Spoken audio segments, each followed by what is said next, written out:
दिखाने के लिए और होगा।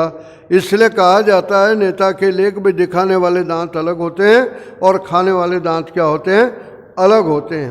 तो राजनीति का एक मूल मंत्र इस चीज़ को लेकर के कहा है कि भाई आपकी बातें जो है इस प्रकार की हो ताकि जो है दुश्मन को या शत्रु को पता न लगे, इस चीज़ का वह संकेत जो दिया है। तो इस प्रकार से चित्र के द्वारा बहुत जो है गंभीर और राजनीतिक संदेश वहाँ पर जो दिया गया है कि किस प्रकार से राज्य का शासन जो है राजा को किस प्रकार से करना चाहिए। पेट उसका बड़ा है, यानी उसका हाजमा इतना होना चाहिए कि सबकी बातों को सुन करके वह जो अपने अंदर रखे। किसी से एक पार्टी आई वो कुछ शिकायत कर दी, दूसरा ग्रुप आया वो उसके विरोध में बोल गया। तो ऐसा नहीं होता राजनेता का कि उससे उसी के दे उससे उसी के दे तो आपस में सिर फूट जाए। जो बात जो है सब अपने अंदर संभाल करके रखता हो, दूसरों से एक दूसरे से कहता नहीं है, इस चीज़ को कहा है। अब आप देखो कि गणपति का जो है सवारी उन्होंने चूहे की बना रखी। अब इतना भारी भरकम शरीर वाला व्यक्ति जो है चूहे पर कैसे सवारी करेगा। चूहे के लिए संस्कृत में आखू शब्द आता है, मूषक शब्द भी आता है और एक आखू शब्द भी आता है। आखू का मतलब है जमीन को खोदने वाला। चूहे बड़े बिल कर देते हैं खेतों के अंदर, कच्चे मकानों में बहुत सारे जो बिल कर देते थे। तो जमीन खोदने वाले जो लोग हैं उनको आप अपने पैरों तले रखना बात तो संकेत था।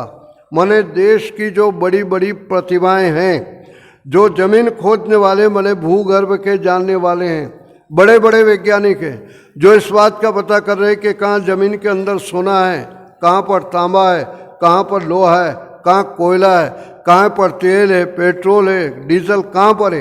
ये सारी की सारी जो जानकारी करने वाले लोग हैं उनको आप अपने देश में संभाल करके रखना, अपने पैरों तले रखना। अपने देश की प्रतिभा को देश से बाहर मत जाने देना, इसका संकेत दिया ताकि देश तुम्हारा कंगाल न होवे और देश मजबूत बना रहे। आज हालात ये हो रहे कि बढ़िया से बढ़िया डॉक्टर बन जाता, अच्छा से अच्छा वो अमेरिका भाग जाता है। कोई बढ़िया से बढ़िया इंजीनियर होता है विदेश भाग जाता है। डॉक्टर हरिगोविंद खुराना जो भारतीय मूल के निवासी थे, जिन्होंने जींस के ऊपर बहुत बड़ा कार्य किया है, जो अमेरिका में जहाँ पर वो रहे नोबेल पुरस्कार उनको मिला। आप देखें कि ऐसी प्रतिभा को भी देश संभाल नहीं सका। परिणाम हुआ कि वो दूसरे देश के गोरों को उस व्यक्ति ने जो बढ़ाया। तो मैं आपसे निवेदन करता हूं कि विनायक के लिए, राष्ट्राध्यक्ष के लिए ये संकेत दिया गया है कि भाई आप अपने देश की प्रतिभाओं को अपने पैरों तले संभाल करके रखो, अपने देश में संभाल करके रखो, जिसके के द्वारा देश आपका कमज़ोर न हो सके। इस चीज़ का वो संकेत जो दिया है। तो राष्ट्राध्यक्ष का, विनायक का शासन इतना मजबूत होना चाहिए जिसके के द्वारा अपने शासन को हर प्रकार से वह जो प्रजा का हित और कल्याण कर सके। गणपति का जो चित्र बनाते और मूर्ति बनाते हैं, कभी आप देखोगे खड़े होकर के तो बड़ी विशेषता उसकी। आदमी इधर खड़ा होकर देखेगा तो ऐसा लगेगा कि वो हमारी तरफ देख रहे हैं। सामने व्यक्ति खड़ा होकर देखेगा तो ऐसा लगेगा जैसे मेरी तरफ देख रहे हैं। उस साइड खड़ा होकर देखेगा तो ऐसा लगेगा मेरी तरफ देख रहे हैं। यानी चित्रकार की जो विशेषता है, मूर्तिकार की जो विशेषता है, वही विशेषता दी गई कि इस प्रकार से बनाता है। राष्ट्र के राष्ट्राध्यक्ष की विशेषता ये होनी चाहिए कि प्रजा का बच्चा बच्चा इस बात से भयभीत रहे कि उसको हम जो भी हरकत करेंगे, जो भी कार्य करेंगे, हम पकड़ में आ जाएंगे, उसकी जानकारी में आ जाएंगे और दंड मिलेगा। बिना जो है हम उसके दंड को प्राप्ति के बिना छूट नहीं सकते हैं। आप देखो राजा के दंड का भय हो व्यक्ति को तो प्रजा के बहुत सारे अपराध जो है छूट जाते हैं। इसलिए मनु ने लिखा दंड शास्त्री प्रजा सर्वा। सारी प्रजाओं के ऊपर यदि कोई शासन करता है तो दंडा करता है। यदि दंड का भय व्यक्ति को हो, अपराधी को दंड का भय हो तो अपराध अपने आप जो वो कम हो जाएगा, अपराधी अपराध करने में डरेगा। लेकिन हालात ये है कि यहाँ पर बड़े बड़े अपराधी छूट जाते हैं, छोटे बेचारे पीसते रहते हैं, उनको कोई भय जो इस प्रकार से नहीं रहता है। तो गणपति के चित्र में इस प्रकार से अपराधियों को संकेत दिया प्रजा को संकेत दिया उन्होंने। साथ में विनायक के जो गुण बतलाए कि भाई ज़्यादा से ज़्यादा आप सुनने का प्रयत्न करना, कम से कम बोलने का, आप जो बात जो आवश्यक हो उसी को आप बोलना, जिसके के द्वारा आप अपने राष्ट्र को मजबूत कर सको। आपका सीबीआई और सीआईडी विभाग, गुप्तचर विभाग बड़ा मजबूत रहना चाहिए, जिसके के द्वारा अपने देश को आप मजबूत जो कर सको। तो लोकमान्य तिलक ने ये सारे के सारे गुण और विशेषताएं देखी राष्ट्राध्यक्ष के बारे में, और उसको लेकर के इन्होंने जो एक पारिवारिक त्यौहार मनाते थे, लोग गणपति की घर में पूजा करते थे, उनको सार्वजनिक रूप जो है देने का जो है कार्य यदि किया तो वो लोकमान्य तिलक ने किया। बंधुओं, गणेश शब्द के स्थान पर नहीं आता, वेदों के अंदर यदि कोई शब्द आए तो गणपति शब्द का प्रयोग आया। गणानाम त्वा गणपतिगुम होमये यजुर्वेद का प्रसिद्ध मंत्र है। वहाँ पर परमात्मा के लिए गणपति शब्द का प्रयोग आया, क्योंकि गण कहते हैं गण्यन्ते इति गणा, जिन चीज़ों को गिना जाता है, जिसको हम काउंट कर सकते हैं, उनको सारी चीज़ों को गण कहते हैं। और उन गिनने वाली चीज़ों का जो पति है, स्वामी है, मालिक है, वो कौन है? परमात्मा है। हम जितनी भी चीज़ें दुनियादारी के देख रहे हैं, जिसको टेबल है, कुर्सी है, मकान है, कपड़ा है, लत्ता है, या जो भी कुछ है, जिस जिस चीज़ को गिन रहे हैं, हम सोचते कि हम मालिक है, लेकिन हम तो मालिक नहीं है। कुछ समय के लिए हमें उपयोग करने के लिए मिला हुआ है, और जो समय आता है उसको हम छोड़ करके संसार से कुछ कर देते हैं। संसार की चीज़ें यहीं पर ले जाती है, बाद में आने वाले उसका उपयोग करते हैं। तो वेद में इस चीज़ को कहा कि जितनी भी दुनिया के अंदर आपको चीज़ें दिखलाई दे रही है, उन सब चीज़ों का मालिक जो वो कौन है? परमात्मा है। इससे परमात्मा को हम जो है स्मरण कर रहे हैं, पुकार रहे हैं, बुला रहे हैं कि भगवान हम आपका गुणगान करते हैं, क्योंकि वस्तुतः तो मालिक आप हो। तो वहाँ परमात्मा का वर्णन है। गणपति शब्द जो है परमात्मा के लिए प्रयोग हुआ है, और वो इसी दृष्टि से वहाँ और जो कहा, निधि नाम तो निधिपति गुम होवा महे, आप सारा धन और वैभव जितना भी हो उसके भी तो स्वामी आप ही हो। हम थोड़े समय के लिए उपयोग करते हैं, बचा हुआ सब यहीं रह जाता, आदमी सब ये छोड़ करके संसार से कूद जो वो कर जाता है। तो इस प्रकार से वहाँ परमात्मा के स्वरूप का वर्णन आया है, परमात्मा का गुणगान किया गया है।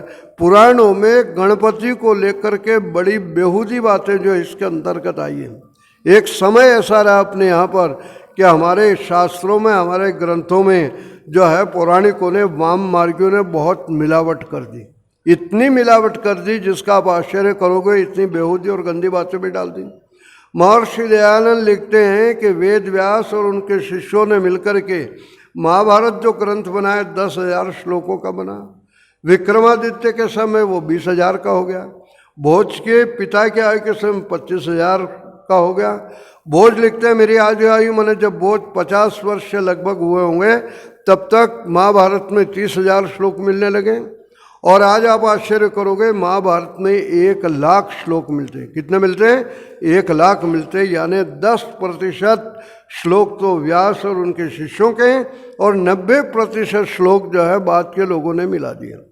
यानी व्यास के नाम से इन पुराणों के अंदर हजरत मोहम्मद का वर्णन कर दिया इन्होंने, व्यास के नाम से ईसा मसीह का वर्णन कर दिया इन्होंने, व्यास के नाम से जो है रविवार और संडे का भी वर्णन कर दिया।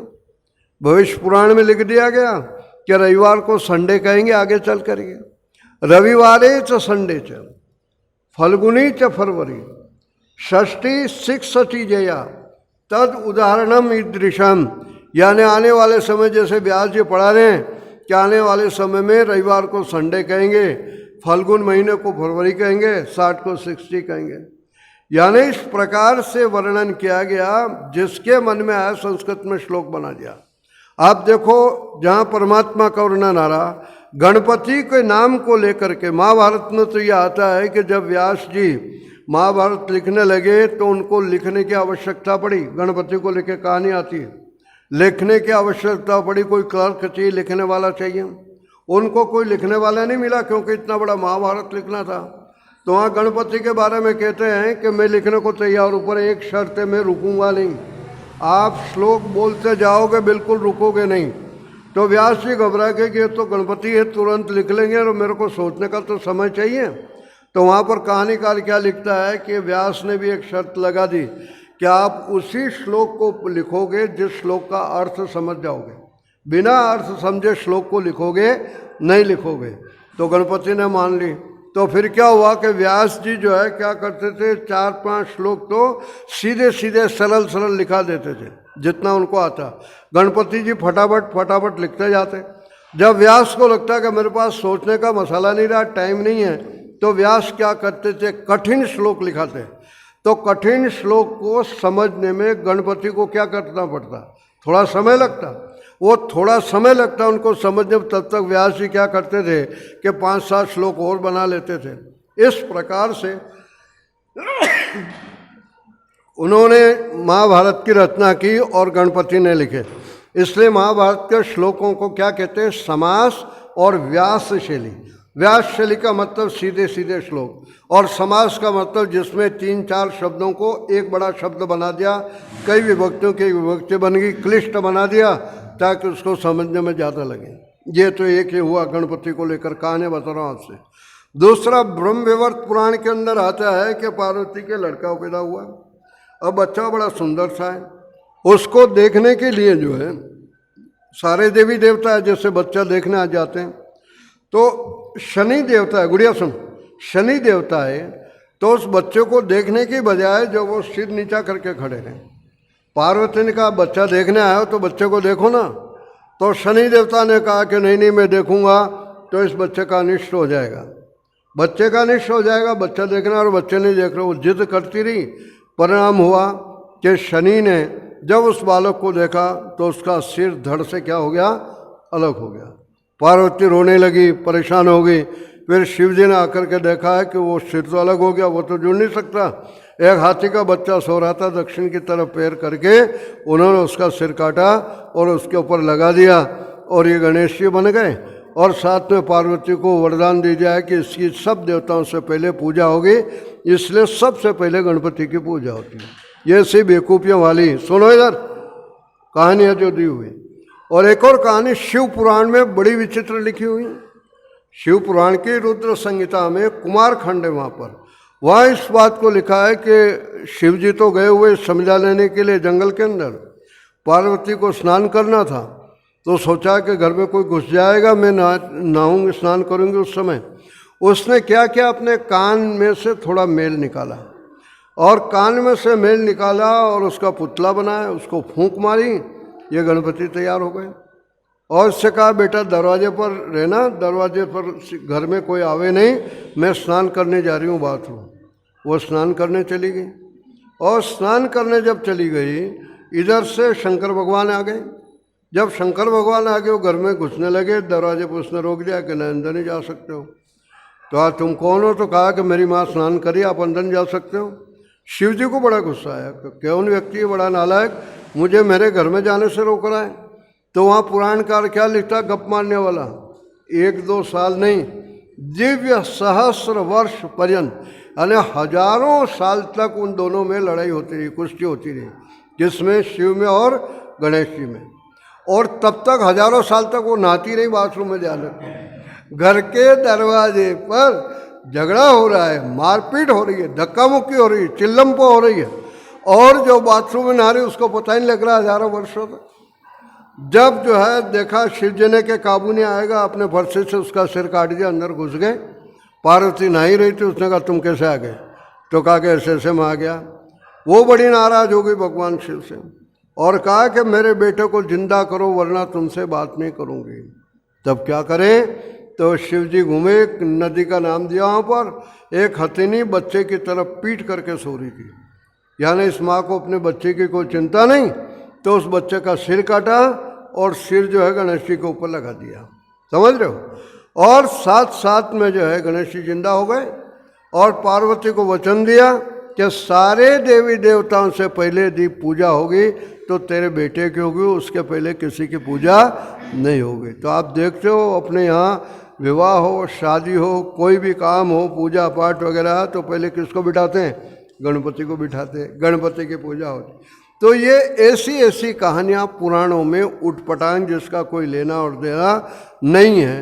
अब आप सोच सकते हो, बच्चे भी नहीं मानेंगे कि हाथी के बच्चे का सिर कितना बड़ा होगा और आदमी की गर्दन कितनी पतली होगी, कैसे वो आ सकता है?